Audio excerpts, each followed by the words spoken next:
2 centuries ago, our forefathers built this tiny island into what she has become today.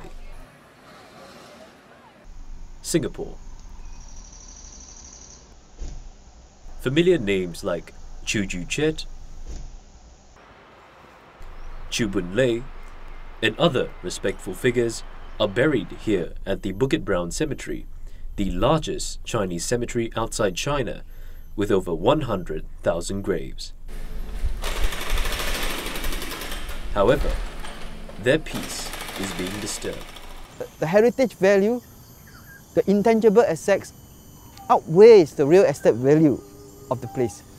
Just say that, okay, we have 6.9 million population projection, so can Bukit Brown still be preserved?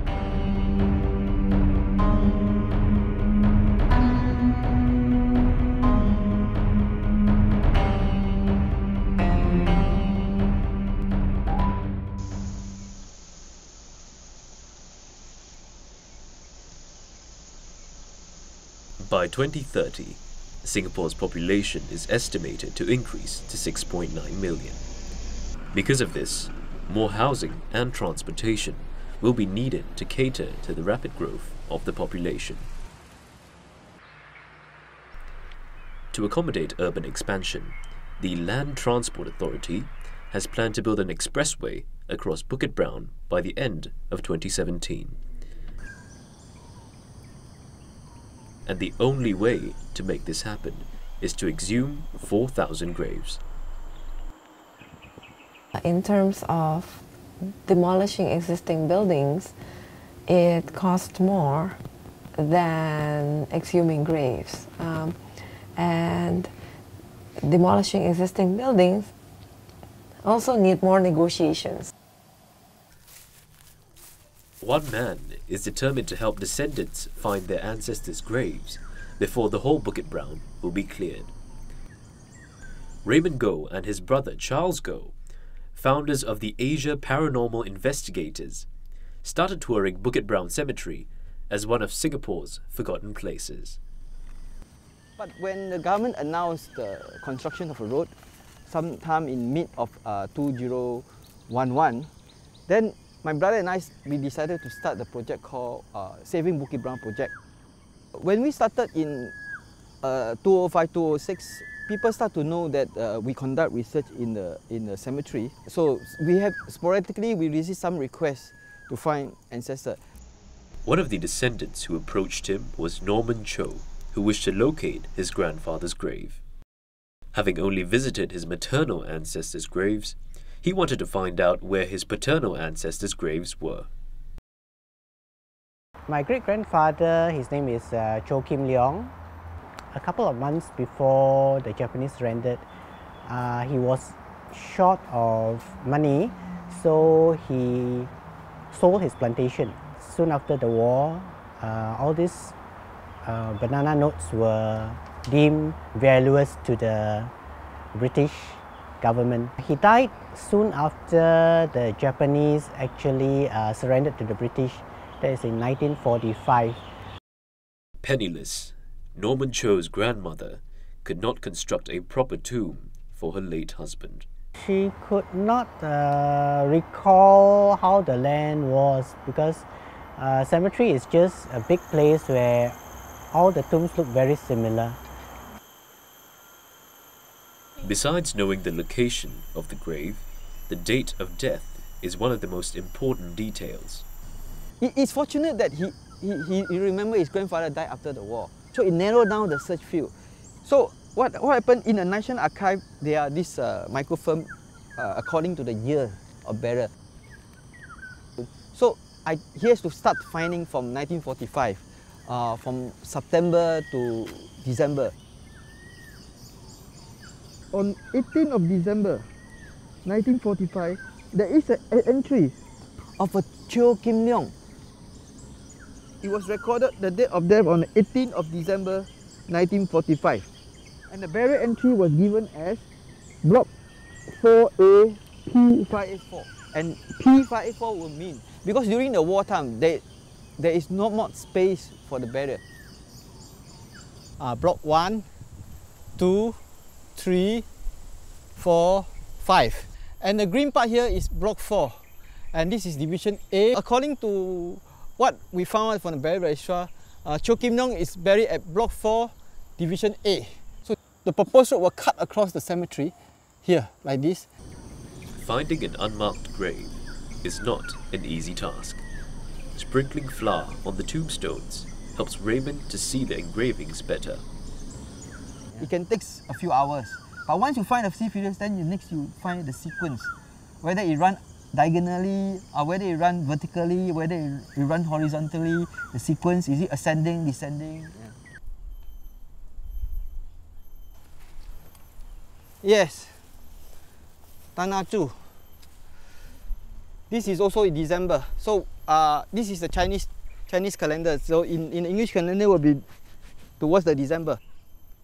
So the next one, because 58765, we know 584. So this is the one. Okay, this is the Cho Kim Leong tomb, 584. He messaged me and say, oh, your grandpa's tomb was found. So I thought it would be nice if I can get some contractor to do up a tomb for him with his name, when he was born, what year he died. It dawned on me that, you know, for 66 years, nobody has visited him, and I was the first one to visit him after so long. I feel happy because for a long time I was wondering what happened to my grandfather, you know. He cannot be lying somewhere in Singapore and nobody knows where he is. If he couldn't find, means that I'm doubtful anybody else would be able to find it. Besides helping descendants, Raymond is active with a group of volunteers called the Brownies, who dedicate their time to raise awareness on Bukit Brown. Through their efforts, they have put Bukit Brown on the world map.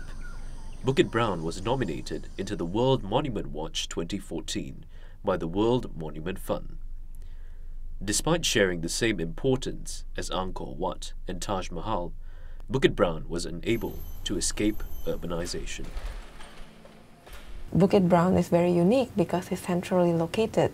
It is an organically grown green space. The more centrally located a place is, the more competition it would face in terms of getting the priority on top of the list when we think about the planning and the urban development trajectory.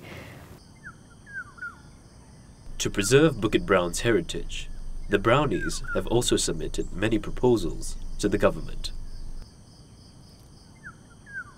This is our very first proposal to the government. Make this into a heritage park and try to find alternatives to the road, because we cannot build more and more roads, you know. Other alternative, you can always find other location, you can always build taller units. You know, there's no necessity to totally wipe it out from the face of Singapore. We are building more and more railway lines.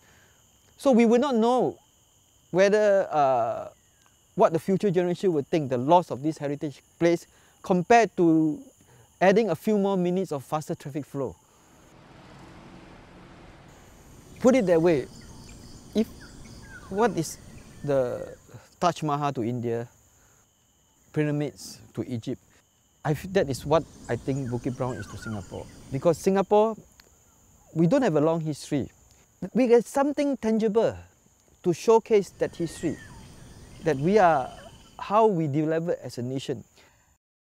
Do their part to preserve this place for future generations to come, because we feel that this place has a lot of intrinsic value, not just history and heritage, but aesthetics as well, and nature, of course.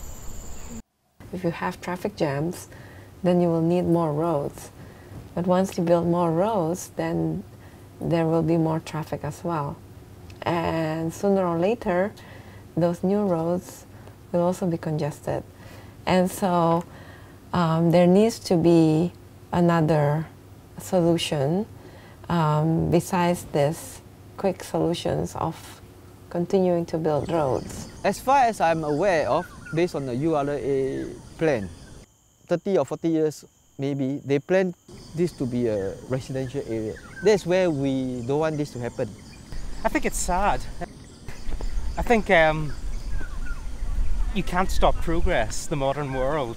Things will move on, which is a bit of a shame, but you have to be pragmatic about these things and realise that the world needs to change, and that things can't remain the same forever. Our ancestors have left behind a historical monument built in the heartland of modernisation. It is our responsibility to preserve our heritage.